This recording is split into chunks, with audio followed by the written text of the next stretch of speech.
저는 사실 노블레스 오빌리주라는 거를 고등학교 때 이제 사회 공부를 하면서 알게 된 단어거든요. 네. 그래서 알면서 좋은 제도네. 하지만 당연한 건 아니지만 그 높은 위치에 있는 분들이 하면 좋은. 저도 비슷한 생각을 갖고 있는데 저는 사실 한국에 와서 이 단어를 처음 들어봤거든요. 중국에서는 이 단어가 쓰질 않고 그리고 번역을 이제 딱히 번역을 해보자면 이제 막 위치가 높으면 그만큼 책임을 져야 한다 이렇게 번역이 되더라고요. 그래서 중국 같은 경우에는 좀 책임감 이제 이런 거에 좀 더 치중이 되다 보니까 그냥 이 자기 주변 사람들한테 뭐 좋은 영향을 주고 이런 것도 있지만 이제 대체적으로 봤을 때 기업 같은 경우에는 환경 오염을 좀 줄일 수 있는 쪽으로 이제 노력을 한다든지 아니면은 일자리를 좀 더 증진한다든지 아니면 성평등을 줄일 수 있는 쪽으로 노력을 한다든지 그런 거 하면 이제 이 기업이 책임감 있게 잘한다 이제 이런 생각을 하는 것 같고 그리고 뭐 개인이 엄청 유명한 유명인인데 이 사람이 이걸 실천하는 이 사람이 실천하려면 좀 개인적으로 행동거지를 이제 잘 하고 그리고 사회 문제에 좀 기여를 할 수 있으면 이 사람도 책임을 잘 지고 있구나라고 생각을 하는 것 같아요. 저도 이제 중국에는 이제 오블리주 이게 읽기도 힘든데 읽기도 힘든데 일단 중국에서는 못 들어봤고 저도 한국 와서 처음 들어봤는데 이게 드라마 보면 특히 이게 이 관해서 주제에 관해서 많이 다뤄졌고 저도 그때 처음 알게 됐는데 그래서 한번 찾아봤거든요. 노블리스 오블리주에 대해서 찾아봤는데 이게 처음 이게 어원이 이게 영국이랑 프랑스랑 이제 전쟁하다가 이제 대치하는 상황에서 이제 포위를 하게 되는 영국군이 프랑스에 어떤 성을 포위하게 됐는데 그때에 포위한 게 풀어주는 그 전쟁을 끝내는 조건이 그 성의 그 권력자나 이제 그 윗사람들이 몇 명 이제 한 7명 정도 몇 명을 보내고 그 사람들을 처형시키면 이제 전쟁을 끝이겠다 하는데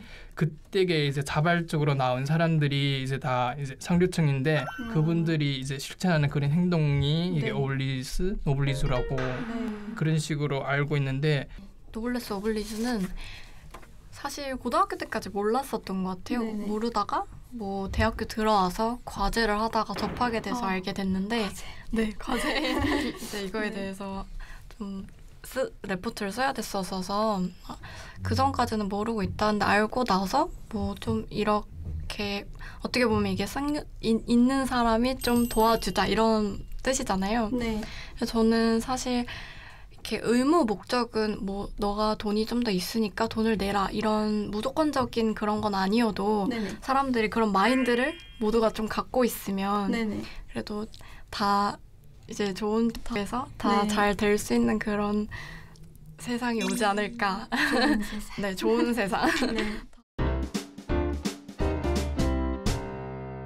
저는 바로 떠올리는 분은 빌 게이츠.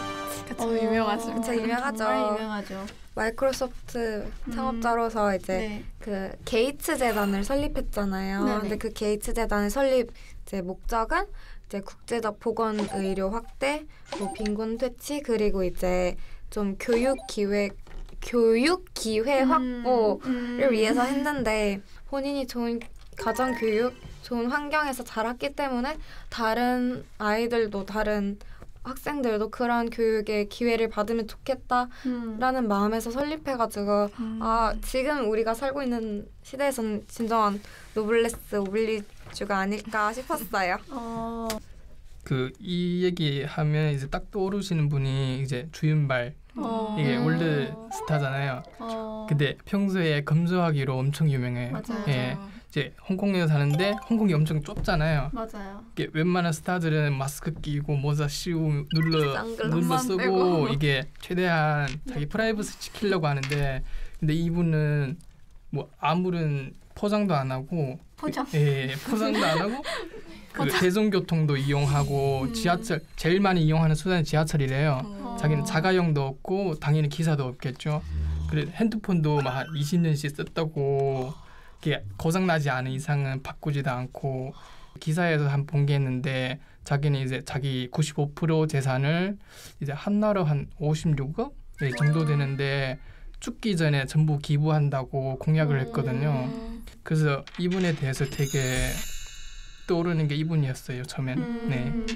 정말 교육 분야에 정말 신경을 많이 쓰신 분인데 아까 얘기하신 쪼른파 동시대 거의 동시대 리렌제라고 혹시 아시나요? 이영걸이라고 하나? 네네 그분도 정말 이제 뭐 기부나 이제 봉사 같은 것도 많이 하셨고 전 미용 씨가 연예인에서 생각나는데 저는 그 안젤리나 부부가 입양을 했잖아요. 맞아요. 그래서 그 입양을 한 후에 사람들이 사회에서 되게 입양이란 제도를 바라보는 시선이 조금 바뀐 것 같아요. 되게 입양 그거 생각보다 괜찮지 가족이 된다는 건 좋지 이런 식으로 좋게 바뀌어서 그분도 참 대단하신 것 같고 저는 그 축구 선수 베컴을 엄청 좋아하거든요. 근데 베컴이 엄청난 축구 선수이자 되게 뭐 외모로도 이렇게 뛰어나서 돈을 엄청 많이 버셨잖아요.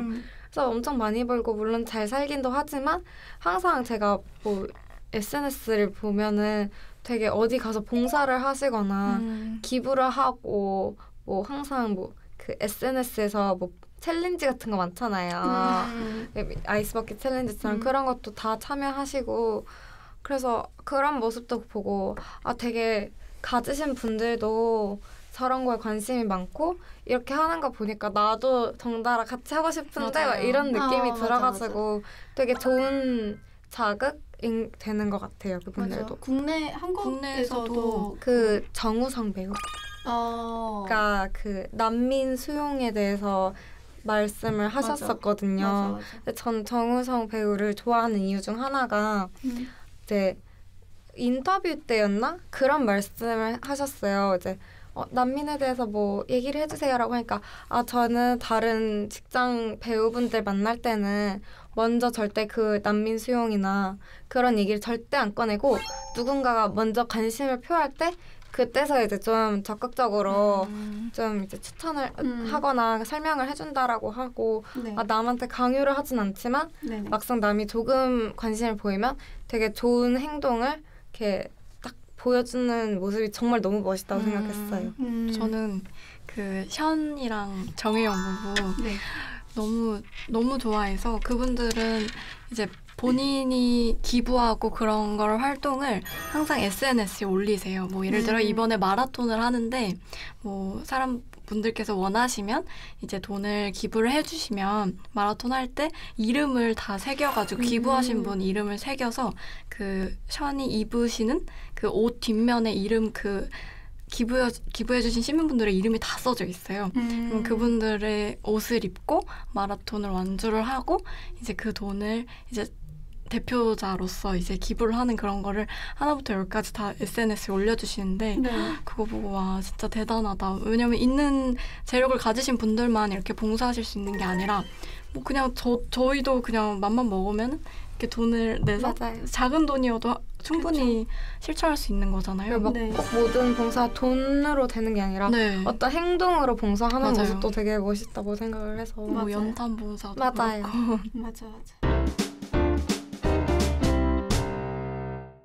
제가 수업을 들으면서 생각을 했었던 내용인데 여러 가지 백신이 이제 나와 있잖아요. 근데 백신들 중에서 정말 가격대가 엄청 많이 나가는 백신이 있어요. 특히나 좀 뭐 이제 제3세계 쪽에 계신 이제 그런 국가에 있는 사람분들한테는 좀 백신을 맞는 곳 자체가 엄청나게 사치일 수도 있으니까 그래서 그런 거를 사실 근데 그냥 무턱대고 내가 돈이 많아서 그냥 그런 걸 많이 사서 이렇게 막 무료 배포할 수도 있기를 하잖아요. 근데 저는 이제 생각을 좀 달리 해서 백신이라는 것 자체가 그냥 한 가지만 될 수 있는 게 아니라서 그냥 좀 가격대를 낮출 수 있는 백신을 새로 개발하는 게 어떤가. 아예 그런 뭐 연구소라든지 그런 거를 만드는 게 어떤가라는 생각을 했어요. 사실 근데 이게 있다고 제가 알고 있거든요. 근데 그 본사가 심지어 한국에 있다고 알고는 있는데, 근데 그냥 더 많아지면 좋잖아요. 이런 게 좀 그래서 더 많이 연구를 할 수 있고, 그래서 내가 정말 돈이 많다면 연구소를 설립해서 이제 연구원 분들도 이렇게 막 연봉도 드려야 되고 하니까 정말 돈이 많다면 그래서 그런 거를 하고 싶어요. 네.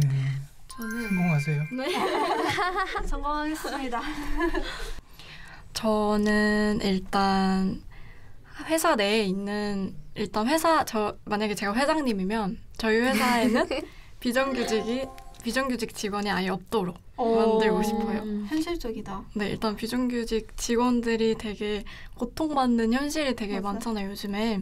그래서 아예 비정규직 없애고 우리 회사는 뭐든지 다 정규직. 좀 피해를 보더라도 취직하고 싶다. 저 회사로 가야겠구만. 피해를 보더라도 좀 정규직으로 해서 안정적으로 다닐 수 있게. 저 같은 경우는 이제 학교에서 가끔 특강이나 행사하면 대강당에서 하는데, 대강당 쪽이 이제 100주년 기념관이라고 있어요. 네. 그래서 가끔 가게 되는데, 입구에 들어가자마자 옆에 보면 큰 벽에다가 네. 학교 발전기금에 이름 새겨진 그런 그 벽이 있거든요. 네. 저는 다른 건 다 없고 그냥 딱 한 가지 하고 싶은 게, 네. 이제 지금 학교 다니면서 그래서 학교에 되게 고마워하고 기회 준 게 고마우고 장학금도 주시고 하니까, 저는 일단 졸업하면 조금이라도 생각하면 학교에 이제 기금 같은 거 좀 기부도 하고 학교 쪽에 좀 많이 기부하고 그런 마음이 되게 큽니다. 네. 전 제가 만약에 높은 위치에 있어서 우리 사회에 무언가를 바꿀 수 있다면, 저는 좀 재단이라고 해야 되나? 아니면 어떤 만남을 설립해가지고 네. 저희 나라가 되게 자살률이 높잖아요. 근데 자살률이 높다는 건 그만큼 유가족이 많다는 건데, 네. 사람들은 다 자살한 그 사람한테만 집중하고 정작 그 유가족한테는 아무도 시선을 주지 않더라고요. 그래서 저는 남아있는 유가족들이라도 조금 그 슬픔을 마주하고 극복을 할 수 있도록 네. 그런 재단 같은 걸 하나 만들고 싶어요. 만약에 정말 높은 위치에 있다면. 네, 이제 그 가정하에서. 네, 그 모든 사람들 가정하에서. 저희 그 가정하에서 얘기를. 네, 대륙을 뒤흔들고 세계로 뻗어나가는 중국 기업들 심층적으로 낱낱이 분석해보는 시간입니다. 네, 대기업들의 승계 문제는 여론이 항상 집중하고 있는 문제인데요. 우리나라의 대기업의 경우 보통 이 대부분 2세 경영이 주를 이루고 있잖아요. 네, 맞습니다. 그런데 이 2세 경영은 항상 잡음이 있어 왔습니다. 네. 어렸을 때부터 경영 수업을 받기도 하고 또 기업 내부에서 단계적으로 차근차근 밟아나가도 실제 경영 능력에서는 의문이 생기기 때문에 이런 잡음이 항상 생기는 것 같습니다. 네, 그뿐만 아니라 사실 각종 사회적 물이나 이런 온갖 갑질 논란의 중심에는 항상 이 대기업 총수들이나 기업을 승계받는 2세들이 있기 때문에 더욱더 이제 부정적으로 여론이 이어지고 있는 것 같은데, 우리나라 사람들의 눈에는 기업 승계를 이어받은 이 2세들이 그 시선이 굉장히 곱지만은 않은 것 같아요. 네, 그렇죠. 맞습니다. 게다가 경영권을 승계하는 과정에서 자산이나 그 지분까지 불법적으로 승계하는 소식이 계속해서 들려오기 맞아요. 때문에 이런 부분이 더 불신을 만드는 것 같고, 때문에 족벌 경영 또 세습 경영이라는 말로 표현이 되는 것 같습니다. 네, 이렇게 우리나라에서는 뭐 대기업의 총수들이나 2세 기업 경영에 대해서 좀 곱지 않은 시선이 많은 것 같은데, 중국에서는 또 어떨지 궁금해요. 네. 중국은 조금 우리가 상황이 다른 게 어떤 점이 있냐면, 중국은 이제 1세대 중국 기업의 수장들은 마오쩌둥 시대를 겪으면서 좀 궁핍을 알고 정말 중국에서 중국인으로 자랐고요. 그들의 자녀들은 일찌감치 이제 외국으로 나가서 엘리트 교육을 받으면서 선진 문물을 이제 보면서 자란 거예요. 네. 그러니까 이제 아빠 세대는 야, 중국은 아직까지 제조업이야 뭐 이래도, 아들 세대는 아니에요 아버지 이제 IT 뭐 금융 이쪽으로 나가야 돼요, 이런 식으로 뭔가 트러블이 굉장히 많아서 중국인들이 이 부분에 대해서 약간 좀 우려 깊게 보고 있습니다. 네. 네, 그래서 오늘은 중국 대기업들의 기업 승계 양상에 대해서 자세히 좀 알아보려고 하는데요. 우리나라와는 다른 어떤 승계 양상을 보이는지 저희가 하나씩 살펴보겠습니다. 네, 자, 중국 대기업의 1세대 경영인들이 승계를 최대한 늦추거나 또 주저하고 있는 상황이라고 하는데 이런 상황 속에서 화끈하게 기업 승계를 진행한 인물이 있다고 합니다. 먼저 첫 번째 키워드로 만나보시죠. 키워드 하나. 마종 말고 마라오시라고 불러주세요. 마인 회장님 말고 마인 선생님으로 불러주세요 라는 키워드인데요. 다들 잘 알고 계시겠지만 세계 최대의 전자상거래 업체인 알리바바의 창업자 마윈이 용기 있는 은퇴를 선언을 했습니다. 네. 그는 작년 교사의 날에 그리고 또 그때가 마윈의 생일이에요. 이날 9월 10일 날 공개 편지를 통해서 1년 뒤 알리바바 이사회 자리에서 물러나겠다라는 의견을 밝혔다고 합니다.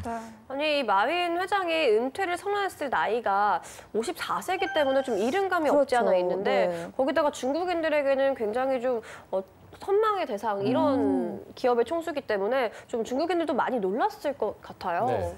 사실 요건 조금 비하인드 스토리가 좀 있는데 네. 중국이 이제 사회주의 국가다 보니까 이렇게 기업이 너무 커지면 정부가 조금 이렇게 누르는 게 있어요. 그래서 그 정부의 억압을 받아서 마윈이 이제 자연스럽게 물러난 건데 대신에 물러날 때 다시 나는 본연의 선생님으로서의 직업으로 돌아가겠다라고 의미 있게 다시 갔기 때문에 중국 분들이 어쩔 수 없는 선택이었지만 아름답게 돌아갔다라고 하는 생각하는 반응이었습니다. 네, 그리고 여기에 마윈이 밝힌 은퇴 이유를 한번 들어봤더니 자신이 가장 존경하는 인물이 바로 세계에서 가장 관대한 자선 사업가 중 한 명인 마이크로소프트의 창업자 빌 게이츠여서라고 답을 했다고 하네요. 이 빌 게이츠의 신념을 좀 따라가기 위한 그런 발자취였다고요. 네, 마윈은 정말 입버릇처럼 나는 빌 게이츠처럼 살고 싶다라고 말했다고 하는데요. 빌 게이츠만큼의 부자가 될 수는 없지만 내가 더 잘할 수 있는 일, 그보다 더 일찍 은퇴하는 것이라고 말했다고 합니다.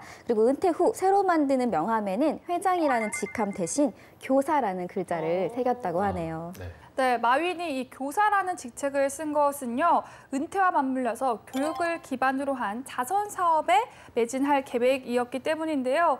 이미 2014년부터 마윈 재단을 설립하고 또 특히 농촌 교육 문제에 더욱더 해결하기 위해서 노력을 하고자 했습니다. 네. 자, 마윈의 이렇게 갑작스러운 은퇴를 맞이하자 과거에 했던 그의 발언들이 또 새삼 주목을 받고 있는데요. 2016년 러시아에서 열린 국제경제포럼에서 이런 말을 했습니다. 내 인생에서 가장 잘못한 게 알리바바 창업이다 이런 말을 했다고 하네요. 네, 또 그 외에도 이런 얘기도 했다고 합니다. 알리바바를 나의 회사라고 생각해 본 적이 없다.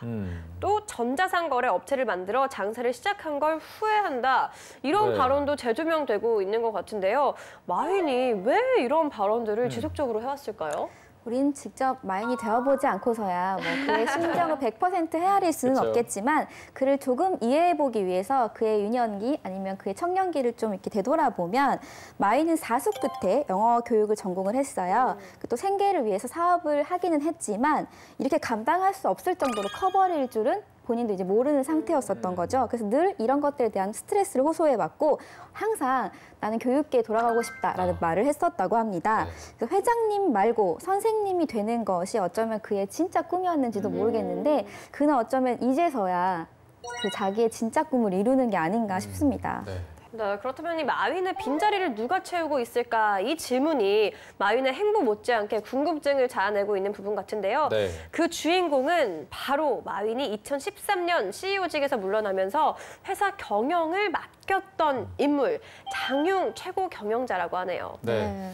이미 10년 전부터 은퇴를 준비하고 있던 마윈이 이미 장융에게 CEO직뿐만 아니라 회장직까지 넘길 결정을 내렸다고 하고요. 이 장융 같은 경우에는 알리바바의 성장에 굉장히 큰 공을 세운 인물로 알려져 있습니다. 네, 장융이 2007년 알리바바 그룹에 이제 합류한 뒤에요. 굵직굵직한 사업을 맡으면서 알리바바 그룹의 대표 쇼핑몰인 타오바오를 이 수익 확장에 결정적으로 기여했다는 평가를 받고 있는데요. 우리가 알고 있는 중국의 블랙 프라이데이, 광군절. 11월 11일? 네, 광군절을 이 주요 설계한 사람이 바로 장용입니다. 와. 네.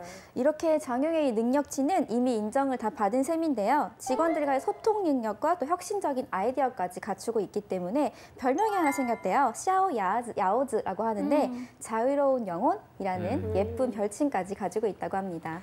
네, 이렇게 중국의 최고의 그리고 최대의 기업인 알리바바의 승계 작업이 좀 예상 밖으로 흘러가면서 다른 기업들은 어떻게 할까 이런 궁금증이 많이 생기는 것 같은데요. 물려받은 기업의 혁신을 주도하는 2세들이 있다고 합니다. 두 번째 키워드로 만나보시죠. 네, 키워드 둘. 후얼다이에서 창얼다이로입니다. 후얼다이 저희가 지난번에 많이 얘기를 했었는데요. 바로 금수저를 뜻하는 단어입니다. 네, 근데 이제 이들한테는 요새 좀 불명예스러운 수식어가 붙었어요. 그게 뭐냐면 뿌슈의 우슈라는 수식어인데요. 사치를 부리는 데만 열심이고 연문설이 끊이지 않는다. 뭐 노력도 하지 않고 카지노만 죽치고 있다. 뭐 이런 얘기들이 끊이지 않고 있다고 하는 재벌 2세들을 향한 좀 씁쓸한 별명입니다. 네. 그런데 또 시진핑 주석 같은 경우에는 반부패, 개혁에 또 집중하고 있기 때문에 이 푸얼다이들도 바짝 긴장을 하고 있는 그런 상황이라고 합니다. 그래서 정신 바짝 차리고 기업의 혁신을 주도하는 기업 2세를 일컫는 말이 또 있다고 하는데 어떤 거죠? 바로 창얼다이입니다. 창이 그러니까 창업, 창의적인 2세대를 뜻하는 건데요. 요즘 이 2세대들의 움직임이 아까 조금 달라지고 있다고 했잖아요. 네. 창업을 하는 분위기로 흘러가고 있습니다. 네. 중국에서는 최근 이 기업의 승계를 받은 창얼다이들의 활약상이 돋보이고 있다고 하는데요. 몇 개의 기업들을 한번 살펴보려고 합니다. 네. 가장 먼저는 중국 최대 음료수 회사인 와하하를 빼놓을 수가 없다고 하네요. 네. 이 쭝칭허우 회장에게서 회사를 물려받은 딸이죠. 쭝프리가 시작부터 그 직설화법으로 굉장히 주목을 받았다고 합니다. 그동안의 사업 방식에 좀 반감을 표했다고 하던데 어떤 내용인가요? 네, 그동안 중국 관료들과 연계를 맺는 이 사업 방식에 대한 반감을 되게 세게 표현을 이제 한 건데요. 최근 재벌 2세들은 대부분 솔직한 합법, 그리고 부모 세대보다는 거침없는 경영으로 눈길을 끌고 있습니다. 네, 또 이 지메이 가구의 창업자 자오젠거의 아들 자오닝 또한 창얼다이로 잘 알려져 있는데요. 아버지가 이끌어온 가구 사업으로는 한계를 느껴서 포도주 온라인 유통 사업을 추진했다고 하네요. 네. 네. 아버지는 평생을 가구에 바쳤는데 아들이 갑자기 나타나서 포도주 하겠다 하면은 당연히 좀 당황스럽고 반대를 했을 것 걱정되죠, 같은데 네. 자오닝이 또 여기서 멈추지 않았다고 합니다. 네, 그래서 자원이 이런 말을 했습니다. 만약 내가 아버지의 투자금을 날리거나 회사가 파산할 경우 지메이 가구의 경영 승계를 포기하겠다고 선언을 한 것입니다. 폐기네요. 네. 네. 결과가 어땠을지 궁금해하시는 분들 많으실 것 같은데요. 자신만만한 데는 이유가 다 있었습니다. 사업 첫 해에는 300만 위안, 약 5억 원의 순이익을 남겼고요. 또 다음해에는 약 16억 5천만 원에 달하는 순이익을 달성했다고 하는데 결국에는 뭐 아들이 이긴 셈이네요. 네. 네, 뭐 아빠와 아들 사이의 승패가 뭐 중요하겠습니까마는 어쨌든 이렇게 창얼다이들이 경영 능력을 인정받는 케이스가 점점 늘어나면서 기업 2세들에 대한 인식이 조금씩 바뀌고 있습니다. 네. 그런데 이런 긍정적인 상황 속에서도 기업들은 경영 승계에 어려움을 호소하고 있다고 하는데요. 어떻게 된 일인지 마지막 키워드로 함께 살펴보도록 하겠습니다. 네, 키워드 셋. 마이웨이 기업 2세들입니다.